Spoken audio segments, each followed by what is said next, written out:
Selamat pagi teman-teman, berjumpa lagi dengan Widi Utami di channel Blogger Sejoli.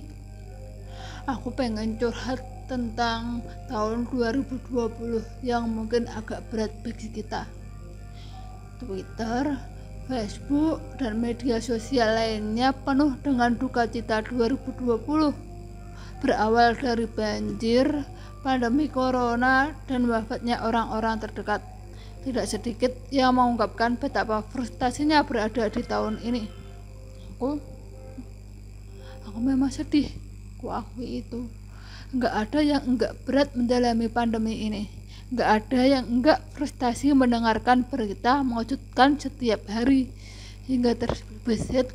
Lalu apalagi Tuhan? Level stresku terlihat pada postingan blog yang hanya dipenuhi sponsored post. Beberapa pekerjaan yang tidak kunjung kuselesaikan, jam nonton Cika yang semakin panjang. 2020 dengan berita kehilangan yang menghiasi halaman depan setiap media cetak dan media online. Prediksi-prediksi dari yang mendingan hingga yang terburuk.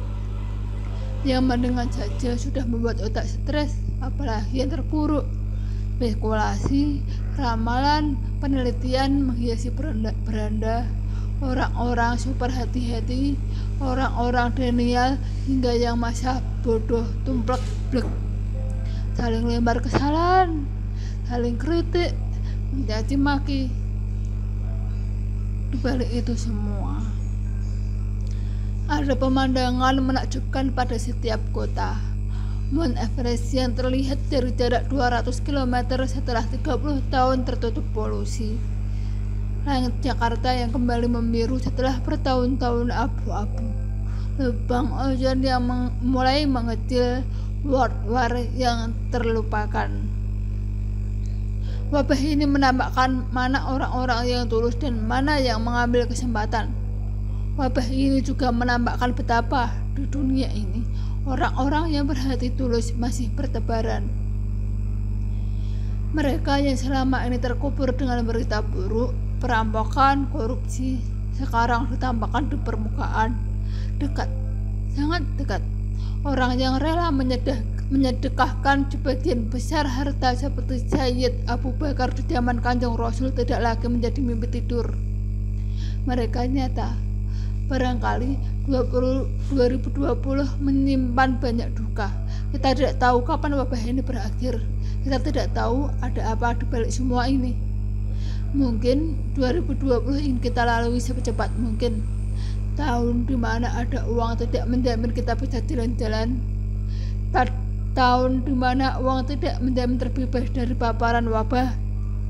Tahun di mana berdiam diri di rumah dan rebahan adalah hal yang sangat luar biasa dampaknya. Tahun di mana kita belajar untuk beribadah dengan meninggalkan ritual yang puluhan tahun dijalani. Tahun di mana Tuhan menampakkan pada umatnya bahwa Ia tidak butuh disembah dengan mengagungkan tempat.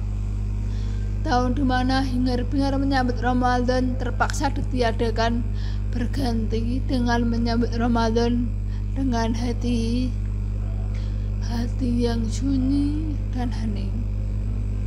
Seolah Tuhan ingin menyentil bahwa selama ini kita terlalu terbuai dengan ritual.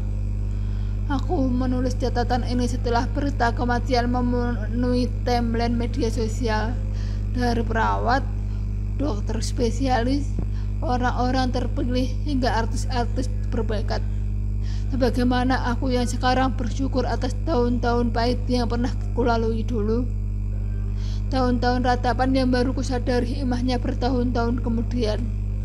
Mungkin, entah kapan, manusia di bumi ini akan menemukan hikmah rentetan kejadian di tahun 2020 ini.